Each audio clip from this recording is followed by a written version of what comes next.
जी बच्चों, अब हम सोल्व करने वाले हैं 3.2 को। बहुत ही इजी न्यूमेरिकल है। एक जिस्म का वजन 147 न्यूटन है। A body has mass of 147 Newton. इसका मास क्या होगा? What is mass? जबकि जो जी की कीमत है वो कितनी है? 10 मीटर पर सेकेंड का स्क्वायर। बच्चों जो डाटा है आपके पास, W is equal to weight जो होता है, वेट को हम जाहिर करते हैं W के साथ। W जो है 147 न्यूटन है। तो जी की कीमत है 10 मीटर पर सेकेंड का स्क्वायर। हमने बच्चों M को मालूम करना है, मास मालूम करना है।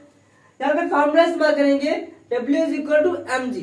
बच्चों जो वेट होता है वो बराबर होता है mg, मास और ग्रेविटी के।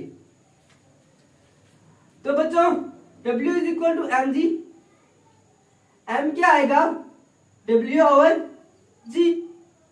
अब सिंपल इसके अंदर हमने वैल्यूज को पुट करना है, W की और G की।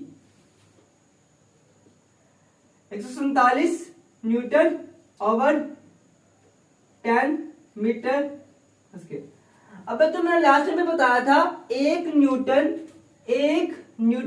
बराबर होता है 1 kg मीटर पर सेकंड का स्क्वायर। एक न्यूटन बराबर होता है 1 kg मीटर पर सेकंड का स्क्वायर। तो m is equal to 47 kg second square over 10 square. इससे हो जाएगा कैंसल आउट बच्चों। m क्या जाएगा? जब आप 147 को 10 के ऊपर डिवाइड करेंगे तो आंसर क्या आएगा?